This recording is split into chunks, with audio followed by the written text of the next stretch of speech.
అందరికీ నమస్కారం. సరోహిణీస్ cooking welcome to my channel. ఈరోజు నేనైతే శనగపప్పు వడలు చేస్తున్నాను.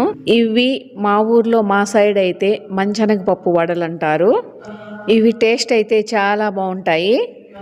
ఈ వడలు నా స్టైల్లో నేను ఎలా తయారు చేశానో ఇప్పుడు మీకు చూపించబోతున్నాను. ముందుగా దీనికోసం నేనైతే శనగపప్పు అర్ధ కేజీ తీసుకున్నాను. బాగా కడిగేసి ఒక 3 నుంచి 4 గంటల వరకు అయితే నీళ్ళల్లో ఈ పప్పుని నానబెట్టేస్తున్నాను. 4 గంటల తర్వాత పప్పు అయితే ఇలాగ బాగా నానిపోయి ఉంది.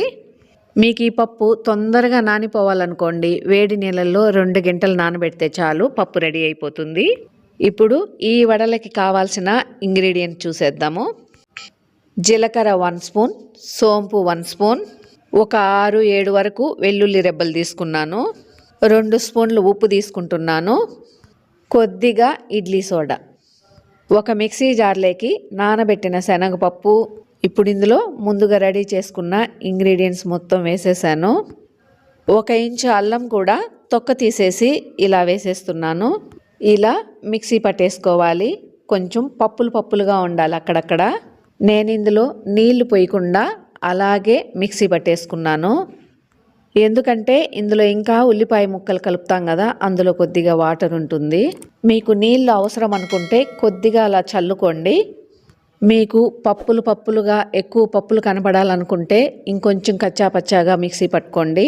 లేదు మాకు కొద్దిగా ఇంకా మెత్తగా కావాలనుకుంటే మెత్తగా కూడా మిక్సీ పట్టుకోవచ్చు, అది మీ ఇష్టం.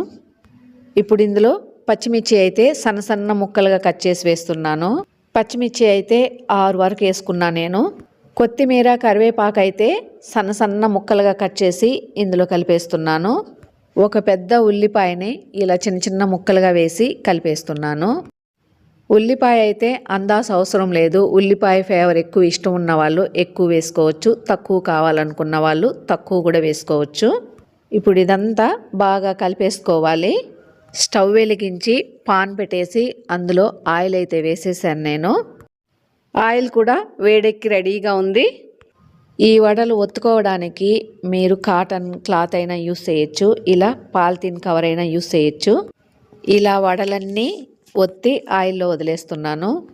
ఈ వడలైతే మనకి ఇష్టం వచ్చిన షేప్లో చిన్న ఉండలుగా చేసుకొని బుడ్డ వడలుగా తయారు చేసుకోవచ్చు. బాగా పలచగా ఉండాలి ఈ వడలు అనుకుంటే పలచగా ఒత్తుకోవచ్చు. ఈ వడలు మనకి ఇష్టం వచ్చినట్లయితే ఎలా అయినా చేసుకోవచ్చు, అంత బాగా కుదురుతాయి. ఇప్పుడు ఒక సైడ్ కాలిన తర్వాత ఇంకొక సైడ్కి అయితే మార్చేస్తున్నాను. ఈ వడలు టేస్ట్ అయితే చాలా బాగుంటాయి.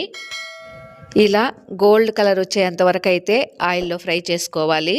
వడపిండి ఆయిల్లో వదులుతున్నప్పుడు ఆయిల్ అయితే వేడిగా ఉండాలి. ఈ వడలన్నీ వేసేసిన తర్వాత గోల్డ్ కలర్ వచ్చేంత వరకు మీడియం ఫ్లేమ్లోనే కాలాలి ఈ వడలు. అప్పుడే కొంచెం క్రిస్పీగా టేస్ట్ బాగుంటాయి. ఇకపోతే ఈ వడల్లోకి సైడ్ డిష్గా వెజ్ ప్రియులు అయితే పల్లీల పచ్చడి, కారం, సాంబారు, టమాటా కెచప్, మైనీస్లే కూడా చాలా బాగుంటుంది. నాన్ వెజ్ ప్రియులకైతే నాటుకోడి పులుసు, మటన్లోకి ఈ వడలు చాలా బాగుంటాయి. నేనైతే మటన్ పాయా చేశాను, అందులోకి ఈ వడలు తయారు చేశాను. ఈ వడలు అయితే చాలా బాగా కుదిరాయి. పైనంతా క్రిస్పీగా, లోపల చాలా స్మూత్గా, తింటుంటే టేస్ట్ చాలా బాగా వచ్చాయి. ఇకెందుకు ఆలస్యం, మీరు కూడా ఒకసారి ఇలా తయారు చేసుకొని మీకు ఎలా వచ్చిందో కామెంట్ బాక్స్లో తెలియజేయండి. నా వీడియోస్ మీకు నచ్చినట్లయితే లైక్ చేయండి, షేర్ చేయండి, సబ్స్క్రైబ్ చేసి సపోర్ట్ చేయండి. Thank you for watching.